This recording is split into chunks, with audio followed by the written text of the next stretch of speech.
All right, good morning, folks. Today is November 22nd, 2024, a rainy Northern California day for folks. This is Coffee with Community Services, Alta California Regional Center's weekly service provider meeting. My name is John Decker, the Director of Community Services. I'm going to go through and introduce our staff that we have here, and then we'll get into our agenda. Good morning from our community services folks. I see Shauna and Christine and Ethan and Jessica and Alejandra on. Good morning. And I see our manager Helen is on, and our housing specialist Rhonda, and our lead Jason, and our manager Michelle is on. Good morning. And from client services, good hello Dana. Good morning as well. And our managers that's logged in, and Toby as well. Good morning. And then we have from Specialized Services and Supports, Jordan, and our employment specialist, Carly. And I see Courtney and Damien from Community Services, and Tom and Denise and Dee Dee and Christy and Mason and Sharon and Zach and Beverly. Wow, we got a big group. And thank you to Herman. I see Herman is on here. Herman was very instrumental yesterday in getting our board meeting delivery of information out there, and we had multiple presentations last night that I felt went really well. And coordinating interpreters and hybrid meetings is not easy. So good morning to Herman too. For our agenda for today, we are going to be having we're not going to have Michael with us today. We're going to have a spotlight. Kim Christensen will be presenting shortly. We have information about our community resource to plan public meeting that is coming up for our request for proposals. We have an update on our two new housing projects that we discussed at our board meeting last night. We have some information from PEC and from Futures Explored that is going to be shared. And then we're going to be spending quite a bit of time going into rate study, service provider directory, quality incentive, and then some of the upcoming ALTA and Department of Developmental Services events that are coming up. If there's additional things that you are interested in talking about, please feel free to put them in the chat. But otherwise, what I am going to do now is I'm going to mute myself and throw it over to Kim Christensen so she can start us off with her spotlight. Thanks, John.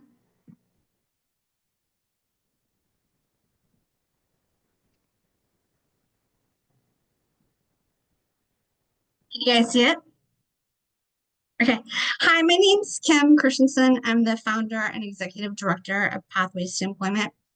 I started this organization in 2017 primarily for my daughter, Bryn, who had always attended school with a one-on-one aide. And when I started going out and looking at all the programs that were available to her, I just didn't see anything that I thought could fit. So in 2017, I started my own organization. We honestly just started with some t-shirts and a folding table and started doing concession stands at my youngest daughter's soccer games. And in 2023, we've expanded and now we have a space in Fair Oaks. We offer classes 5 days a week. And we're really what I like to call a non-traditional day program. So it's very client-centric. We offer classes that are like a cafeteria menu. Clients can pick and choose what they want to attend. They can bring their own support staff with them. Nobody's forced to attend like the entire day. And some people take just a few classes a week. Some take a few classes a month. Others come every class that we offer. So it's very client-centric. We offer really small class sizes. We max our class sizes out at 8. We have real world hands-on job training that you'll see in the presentation. And I think it's a nice way to integrate the classroom learning with, work training skills. So just wanted to give you guys an idea of what some of our classes look like. So our Monday class, work training, is actually a 2-hour class, and they rotate through a variety of stations. The first one focuses on paper shredding, and then they do cutting and removing staples. Our third station kind of varies by month, and we have been working on grocery bagging, so they get a menu of like which canned goods to go in the bag, and they work on bagging those items. We have a construction skills class on Wednesday that's been super popular with a lot of our male clients. In these pictures, they're making coasters for a holiday pop-up stand that we're going to do for the Granite Bay Golf Club.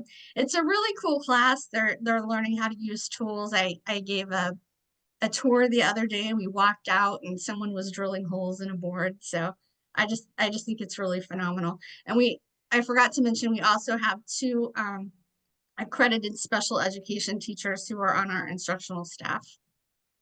Wednesdays, we offer a hospitality class that includes rolling silverware. They practice matching table settings to a placemat. And then in this picture, they're actually doing pizza box assembly. On Thursdays, we offer a little coffee service where it's open to people in our business park. They come, they order the coffee, get to interact with our clients who actually made the drinks for them, take the payment, hand them whatever they have purchased. And it's nice to really see that interaction with community people and our disabled clients.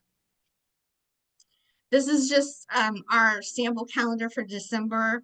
We still are adding and moving things around a lot. So I think it just gives you an idea of the variety of classes that we offer. On Fridays in December, we're not going to have classes because we've had low enrollment on those days, but we're always, adding new classes, and we're always open to feedback from parents and for clients on things that they would like to see.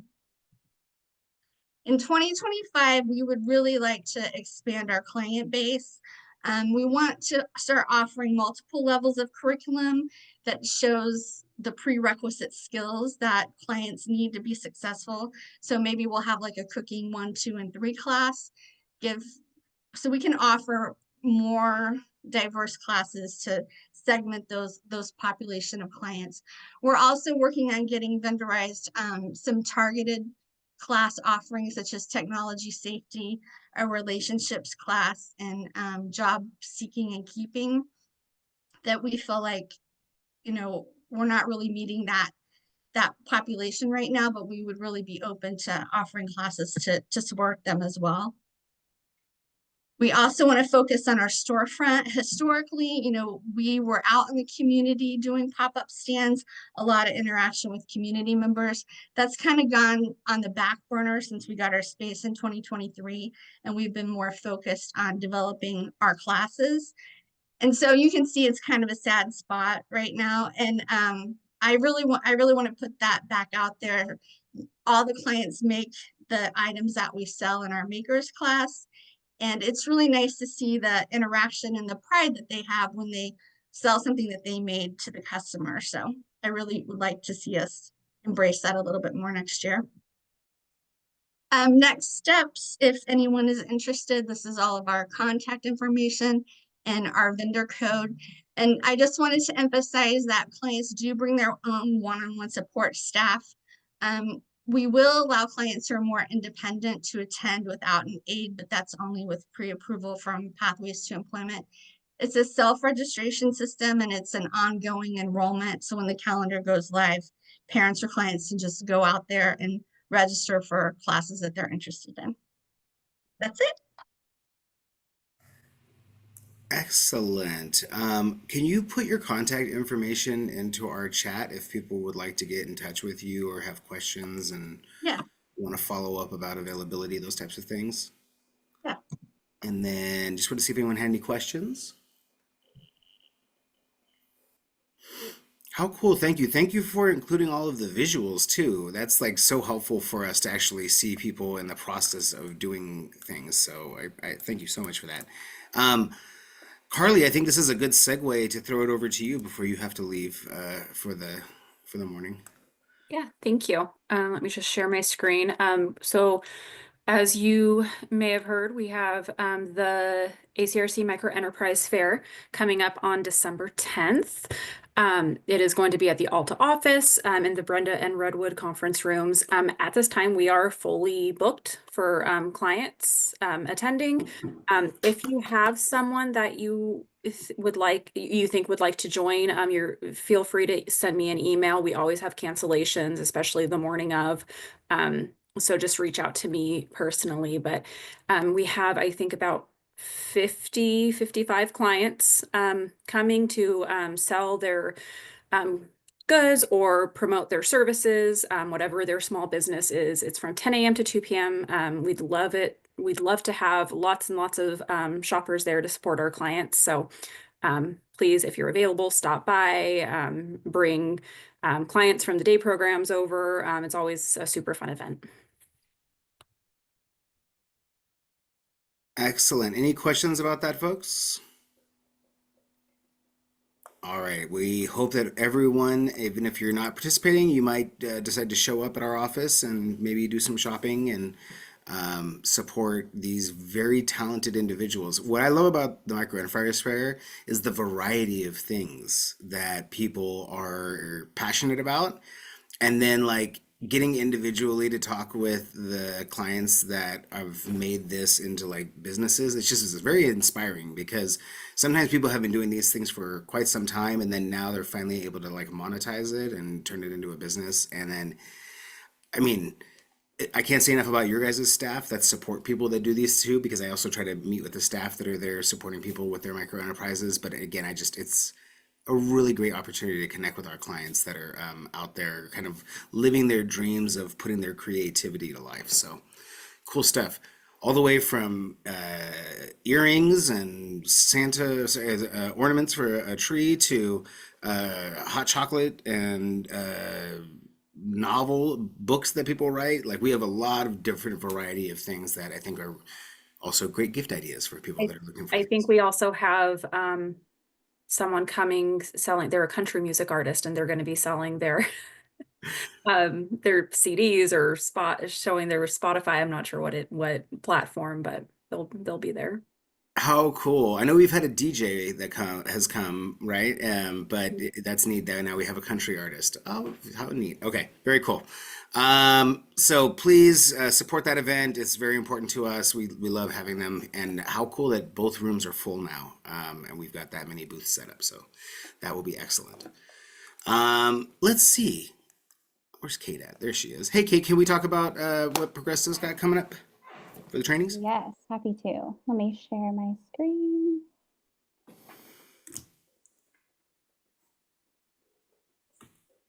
Can you all see that? Looks perfect.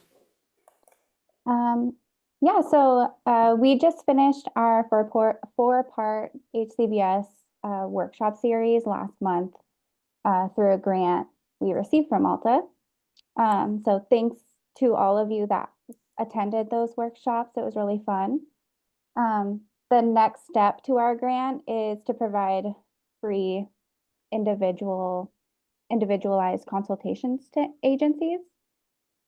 We'd be happy to meet with you to talk about HCBS related topics, and we'll be starting January for that.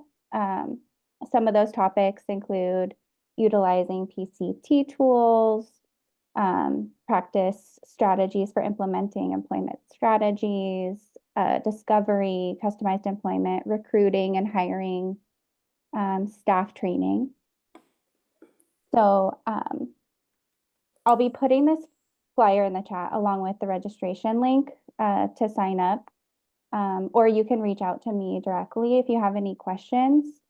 I also wanted to say that there's still funds available in this grant for us to offer your agency a paid stipend for these consultations, because we realize that it takes time out of your day, and we want to accommodate you guys. The other thing I wanted to talk about today is LendingWorks Inc. asked me to shout them out today and share their flyer. They have a grant opportunity for a small business fund. So they are discontinuing their service because they have not been able to meet their mission. And instead of giving out loan money, they're going to use that money to give out grants to people, to deserving agencies. So I will also put this flyer in the chat and encourage you guys to apply. That's all I have. Excellent. Thank you. Any questions, folks? We really like being able to promote these things here. All right, perfect. Thank you. You're welcome. Let me just check the chat real quick. Okay, very good. Um, Lindsay, you've got something coming up as well. Yeah, we do. In partnership with a disability services club at Christian Brothers, we're hosting a winter dance. It will be December 7th from 7 to 10 at our location in Midtown Sacramento. And there'll be dancing and snacks and refreshments. It is free, but we are asking for people to RSVP, so we just have an idea of how many people will be there. And we encourage people to bring a support person or a caregiver with them if they need that type of support. There won't be support services available at the dance. We're just providing the dance itself. So I will drop that in the chat. Thank you very much. And you can also find links to that on Alta's website on our events calendar too. All right. In sharing information, I think I can just drop this into the chat for folks, but this is our board of directors packet from yesterday that went over the information that we discussed during our board meeting. And I saw Michelle Johnson on here, so I love to pick on her. And Jennifer's right there too. Our directors of client services are on. You guys had an opportunity to do a couple different presentations with a number of different folks last night. Would you guys be able to share kind of what you guys got to be able to present on? How could we say no, John? And Of I will course. share, and if you don't mind, I'll share my screen with the agenda from the meeting too, just to make it very clear about what we talked about. Let me share my screen.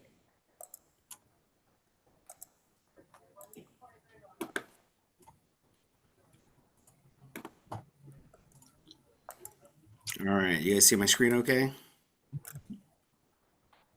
Yes. So what were you guys up to, Jennifer? Nothing. Let's see. So we hosted 2 public meetings last night, as we are required to per Welfare and Institutions Code. And the first, it's flip-flopped here, but the first presentation we gave was our performance contract and year-end report. So we were specifically looking at the demographics of our agency, specifically residents, where our clients live, the ages of our clients, the diagnostic breakdown of our clients served, and comparing that to 2022 data. So we were doing a little comparison from 2022 to 2024.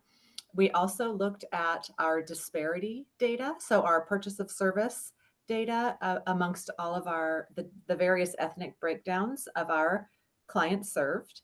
Dana McCullough, our enhanced case management unit manager, provided a great presentation looking at our data there. And then we also had a presentation from Carly Moorman, and she talked about ACRC's employment services. She talked about our collaborations with the Sierra College Life Project, paid internship program, and competitive integrated employment.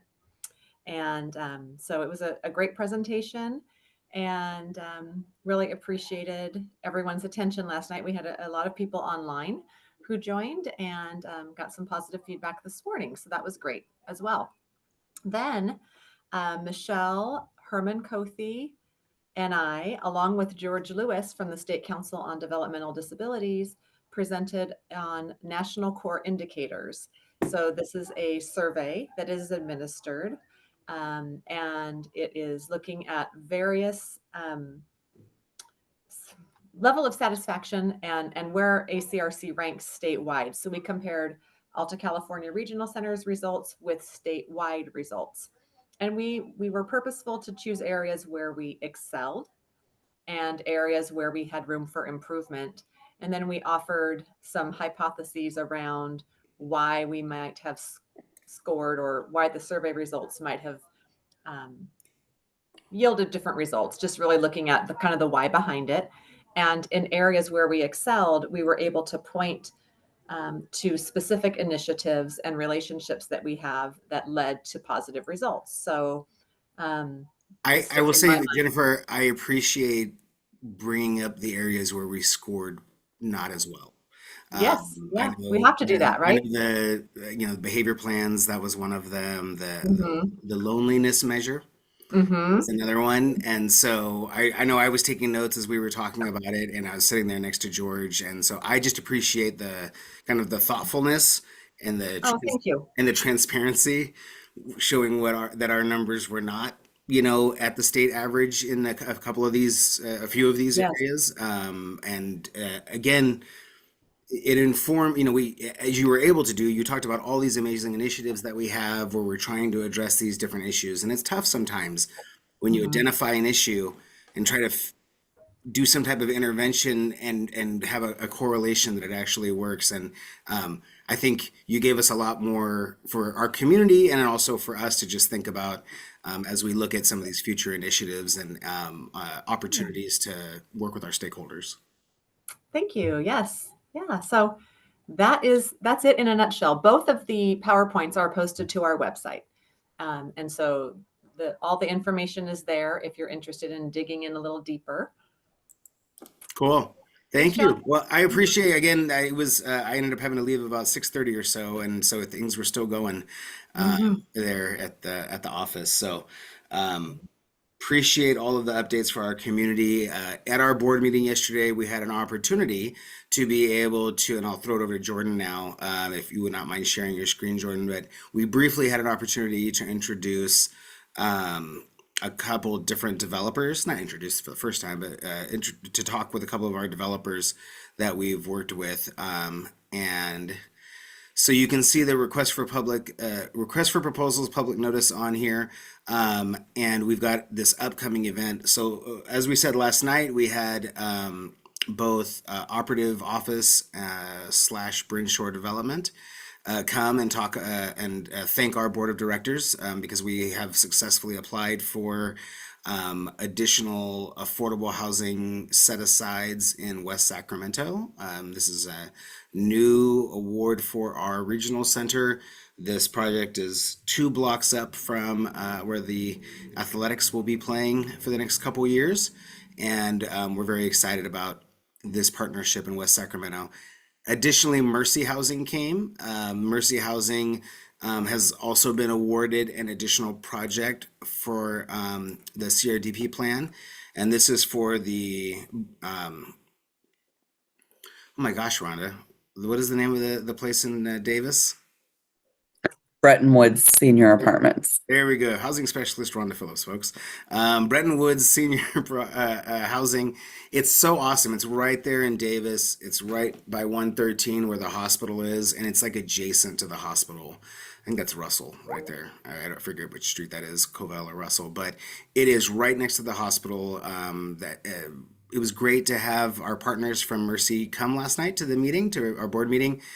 Stephen Dawes was able to log in, and I've worked with Stephen now for about 5 years, trying to get different housing projects, and that's how long it takes to get these things kind of up off the ground. And it was great because our board got an update from Mercy Housing about the 10 clients that were placed into the Heights on Stockton, which is now full, and just how well our clients are doing. And that is like, developing an affordable housing project, getting it all leased up, and then finding out that clients are thriving and doing well in something that we've never done before is fantastic. So it was for me, it was great at our board meeting to get an update from them, and then also let them know that we're awarding them another $1 million to do the project there in Davis for 10 units for set-asides. And that'll be one for seniors as well. So you're not only a person with developmental disabilities, but you're also a senior. And the Department of Developmental Services is very excited about us having an opportunity. Rhonda and I have been trying to do a senior project for the last couple of years here now. There was one last year we were not able to kind of get to fruition, but we're very excited about this. And then Jordan, we've got all these other projects. We do. So good morning, folks. It is that time of year that we are going to be holding our request for future proposal for our fiscal year 2024-2025 projects. We are going to be holding that on December 12th. I'll scroll down in just a moment, but I do want to let you guys know that in the past it was required that you had to go to the orientation to be able to apply. But in kind of this new era, we can record the RFP orientation and get things on the website. So it is not mandatory that individuals have to attend the orientation to apply, but it is strongly encouraged, right? We will be discussing at that meeting the projects in full detail, provide plenty of opportunity for question and answer. So we really encourage folks to apply. And if you're somebody who you think might know, if you know somebody who might be interested in applying, please share this information. I did put the link in the chat. This is all on our events calendar. So we are going to be hosting it via Zoom on December 12th from 10 to 11. And the projects that we will be presenting are our specialized residential facility. This is going to be a step-down facility for adults, individuals that might be stepping down from an enhanced behavior support home or a community crisis home, or maybe some form of state-operated facility, but really focusing on stepping down from those more restrictive settings. Looking for additional psychiatric services, right? Looking for some to tap into an agency that might have some form of wellness center where folks can not only get psychiatric services, but participate in drop-in support groups and receive a variety of supports in these areas. And this might be a client who doesn't necessarily need a full wraparound program, but needs more than just psychiatric medication management every month, right? Needs some of that connection with the groups and the counseling.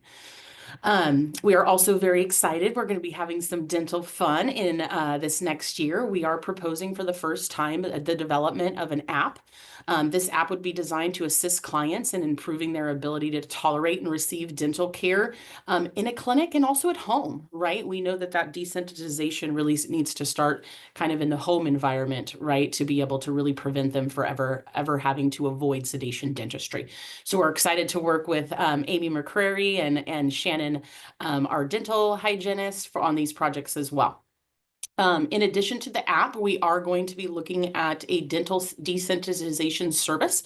This would accompany a BCBA and or an RBT that work directly with the dental hygienist, right? So, and we are hoping the requirement will be that the individual providing the dental service will do some collaboration with the individual developing the app so that we can have some connected services in that realm for desensitization. And then we are looking at one additional specialized residential facility. This is going to be for children, also stepping them down out of a more restrictive setting as a community crisis home or an enhanced behavior support home. And these will all be 4 beds. The adult will be a 4-bed as well. And then I know we've received a lot of stakeholder feedback over the past few years about needing additional day program services for individuals that might have some behavioral needs, but also have a little bit of medical needs, right? And might need assistance in their ADLs and toileting and things of that nature. So we are really hoping to get an applicant that might be willing to provide a service in El Dorado or Nevada, right? Some of our outlying counties. So we do hope to see you all on December 12th from 10 to 11 so that you guys can learn more about these projects. Thanks, Sean.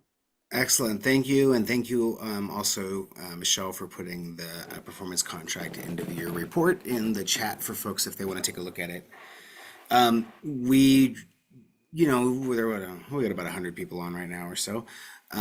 Many of you have never thought of doing a CRDP project, and that's why we always talk about them here in this meeting, because it is an opportunity to receive startup funds. There's not a lot of ways where you can get money in advance so that you can try to break even or try to get some type of profit as early on in a business endeavor. And in this case, this is what we try to offer to people, and we also offer the fundings to try to just incentivize people that might not otherwise work with our population. And so Jordan's got a great team of folks that are looking forward to looking at all of these applications, and we appreciate, as always, your feedback when it comes to how we're doing our community resource development plan.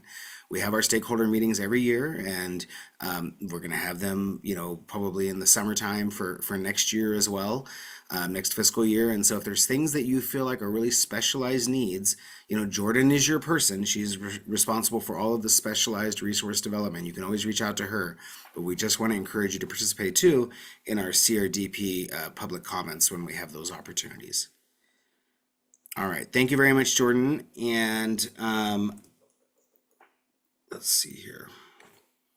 I'm going to upload into the chat DDS's rate crosswalk, which my own staff have not seen it because it just got made official, I think, last night.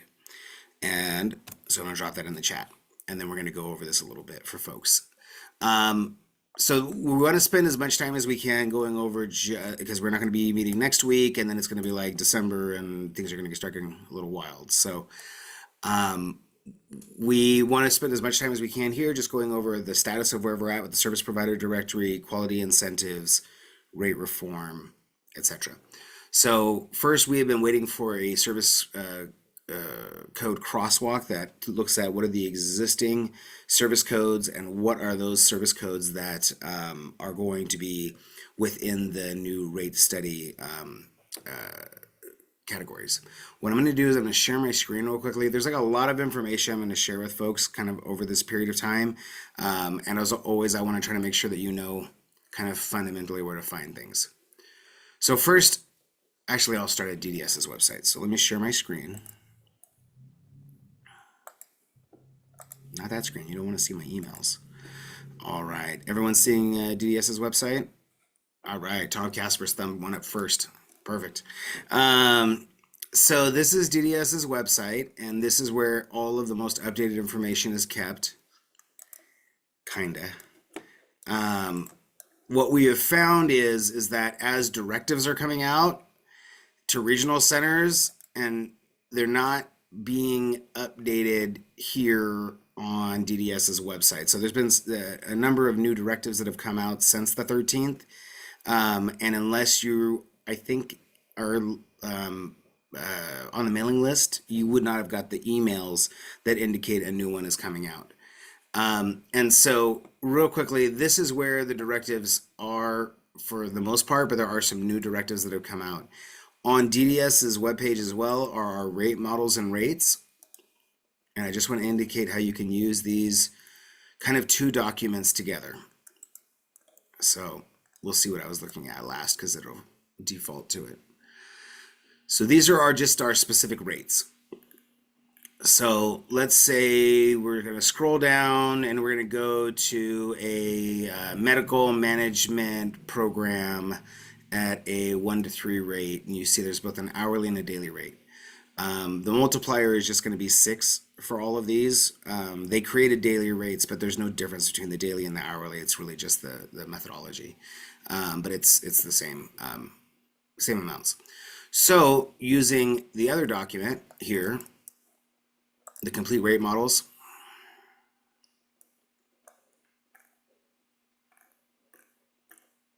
Oh, look at that, behavior management, community, 1 to 2. Popped right up. So to give you an idea then, so you know what the rates are, and then this is the breakdown of how the rates were determined by Burns and Associates. And so within here, it does things like, I was meeting with some of Helen's staff yesterday, and we talked about the indirect time, the time where you're not meeting specifically with individuals and how that gets built into the rate. And so you can see the productivity adjustments that are built into the different rates. And then some of the things, and this is something to be mindful of, like mileage is now built into like the rates as well. Like we've got some of these things built in.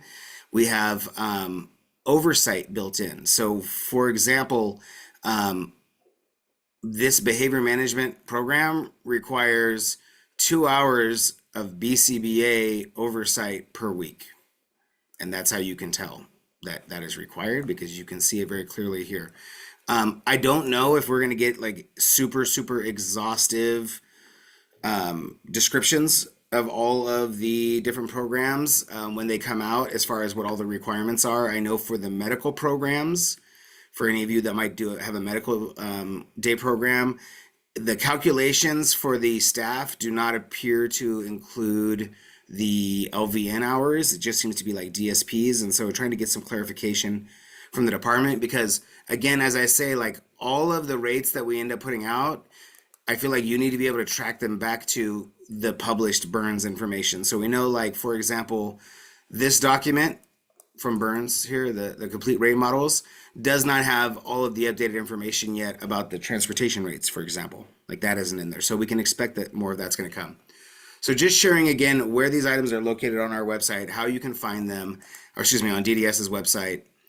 And then going to this huge banner at the top right here, you can see register for provider directory November 29th.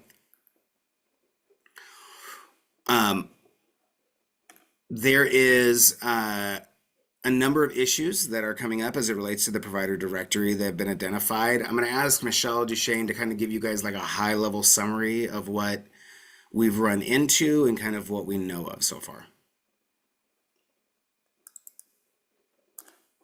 Hi, John. Thank you. Can you hear me okay? Perfectly. First of all, I just wanted to start off by, oh, I'm not able to share my screen, John. There you go. There we go. Thank you. I just wanted to start off by sharing our contact information. Can you see those? Yep, looks good. Okay. Okay. So we are continuing to get the provider directory and completions from our service providers as far as slowly but surely. So we're getting several a day. We've heard from the department right now that they're batching. They're doing large batches of those. We haven't seen any large batches. We've seen kind of a trickle in of those completed and verified from our service providers. So I wanted to share this information with you. I do appreciate we are getting input from providers. We're hearing from providers that they don't have logins, that they weren't able to complete the first step of the phase, and they're emailing the department. So as you email the department and you have questions on where you are in your status, please CC us. So here's the department DDS's contact for rate reform, quality incentives, and the provider directory, and you can CC us here. And we are tracking those. John and I are communicating, and we're talking to our accounting as well. So we know that we recognize the issue, and we're just keeping track of that. Another thing that I sent a email out to everybody, I wanted to kind of share. There was an email sent out. Michael from Destiny Transportation was nice enough to let us observe him going through the provider directory, because what our team is seeing is a misalignment of information. So just a general FYI email was sent out. If you received it, it wasn't specific to your program. We just wanted to kind of give you guys an idea of what we're seeing and kind of some errors in the system when we're going through.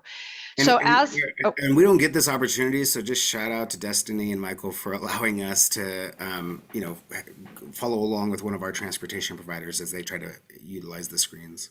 Yeah, so what we're seeing here, and is really what our team was seeing, is we're seeing addresses in cities, and we're seeing cities put in phone numbers, and they're not aligning directly.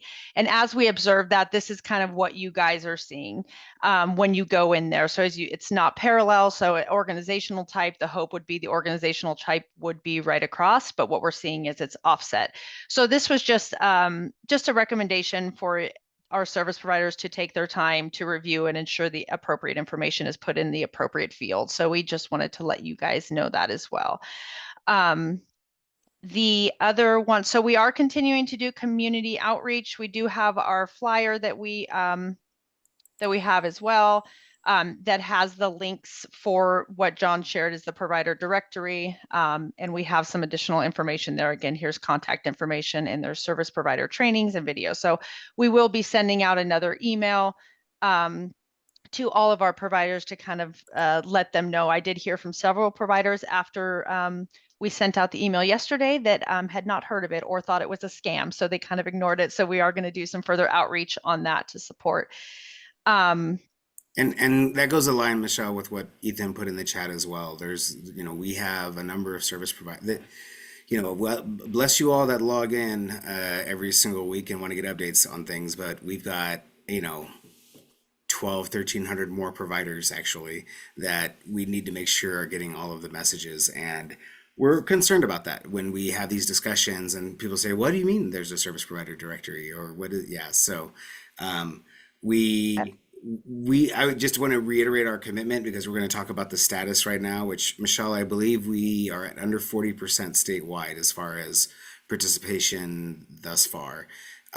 We also learned, help me if I'm wrong about this, that if people had an issue being able to connect during the initial phase of it, they're just not even part of the game right now. Like Correct. they can't even, can you explain that a little bit more? Sorry. So in the first phase, when the contractors reached out to our service providers to complete their, they spent out some spreadsheets and confirmation of information. If they weren't in that first phase, they weren't included in phase 2, which is where we're at this time, which is confirming and verifying the information. So we are hearing from providers that they're not even able to log in because they have no access and no login information.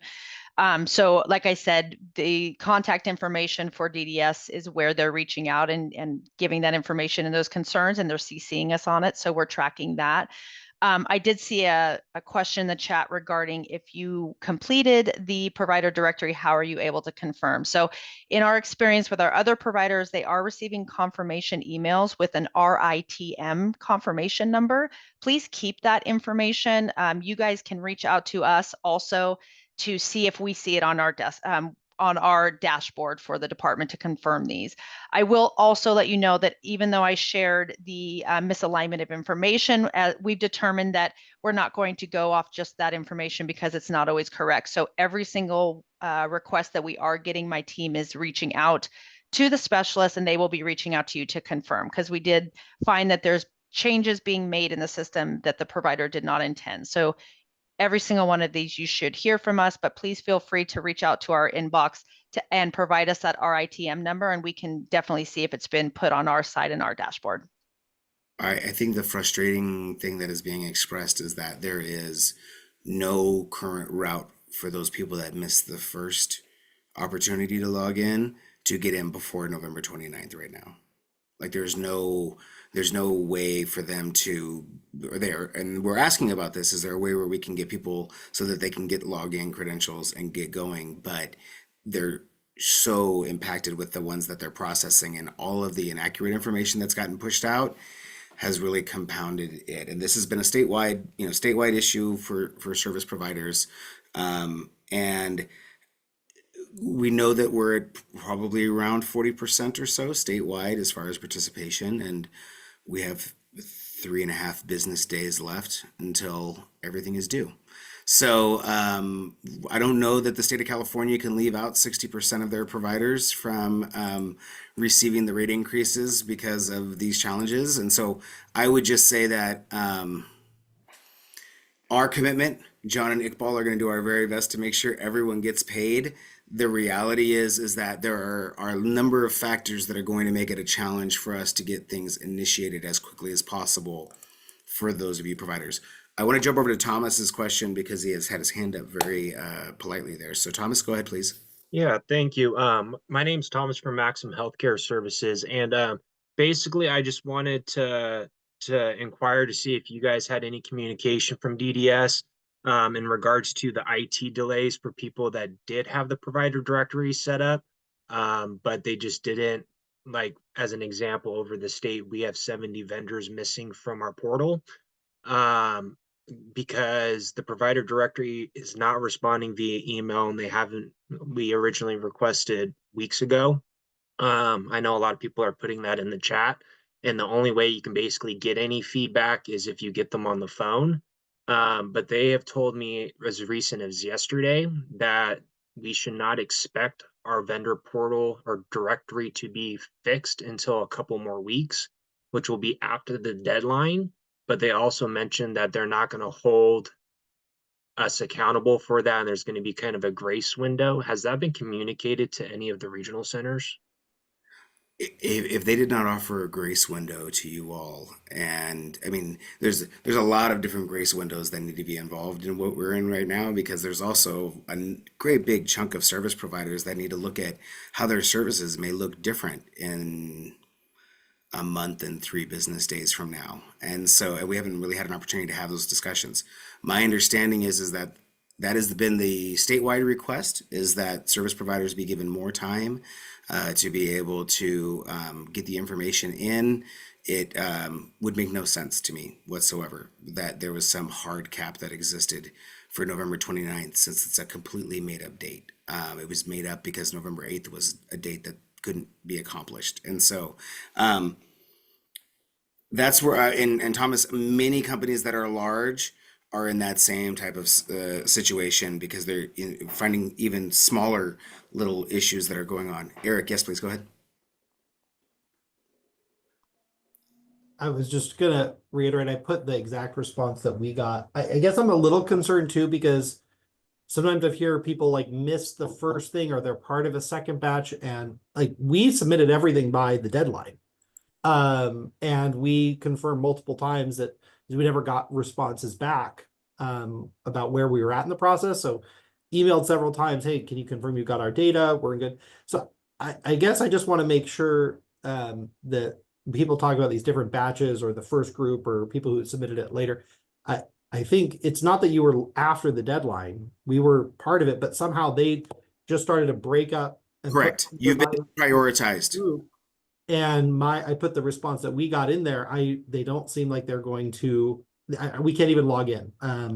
And so it's been really frustrating to figure out. It took a long time for me to figure out that we weren't in the first batch. They kept saying, reset your password. Well, I don't have a password. So we'll have to see. I do hope, and I know you know this, so I'm just, for the record, I really think the message to DDS has to be, when you put a deadline and it's 10% of the rate, they need to put something in writing if they're going to extend that deadline, because it's such a scary thing to think that you're not compliant, and there's nothing we can do at this point for those that got stuck in this batch issue.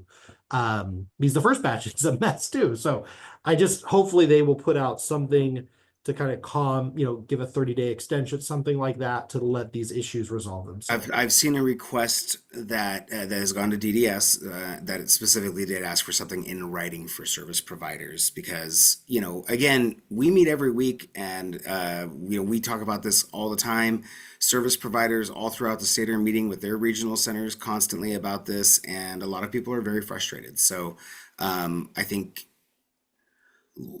we've expressed to the department, it'd be very unrealistic to, are we even going to get to 50% by next Wednesday? And then what? That's, a huge swath of service providers. Angel? Hi, I've kind of been multitasking, but I feel like I'm in a similar situation to Eric. So we never got an email asking us to do anything. So I went through a link that was on the website, got a confirmation that the information was submitted that same day right after I submitted, but that was it. And I've been trying to email back and forth to DDS. There's been nothing. Thank God. I finally responded back to Alta, and Alta says, okay, email this. So I haven't emailed again, but I'm really frustrated because I don't even know, did you get my information? There was a confirmation they got it, but then there's no login. There's nothing other than, okay, the initial email when I submitted. So I'm not really sure where to go. Can I ask a real quick question, and then I'm going to jump over to Pride, but I wanted to ask this question for Angels, and Michelle and Jason, or anyone, you guys can weigh in on this. They're a newer service provider of ours. Is there any concern that our newer service providers may not have got over to DDS in order for them to be contacted possibly? Have we heard from any other of our newer service providers that have said that they were never contacted, never reached out to? Or does anyone know that? The feedback that I've heard is that a lot of the emails that were initially sent out went into provider spams as well. Yeah. So they were filtered out. We are providing our new service providers with links and an informational flyer for how to get onto the provider directory. But I haven't heard anything further than that. I don't know if my team has heard anything else. Can I clarify though, because we went around this. So I emailed many times, said, hey, we've not got an email.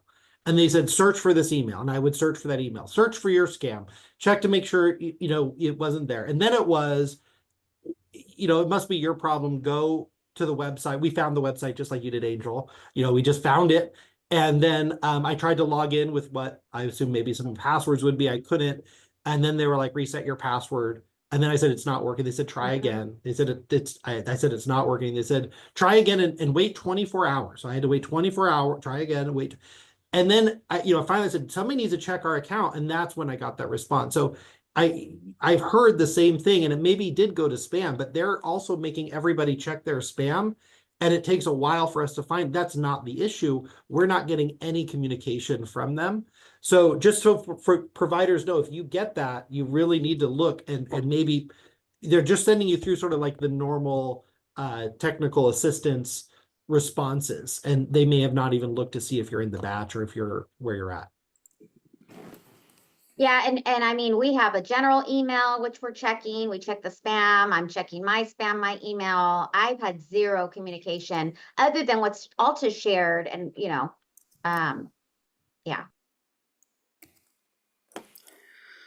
All right. So, and in the chat, I'm assuming we have a number of people that are also dealing with very similar issues. Absolutely. So for new service providers, definitely want to make sure we get that. Midi? I just want to echo the same thing. We've been reaching out to the DDS email that's provided. We finally got in contact with somebody. I did get a response. They said they see our submission for the survey. We responded. We did it early. We did it within time, but we never received the email to register. I've tried going around it, like Eric, tried logging in, putting a password, doing forgot password, and we can't get into the system.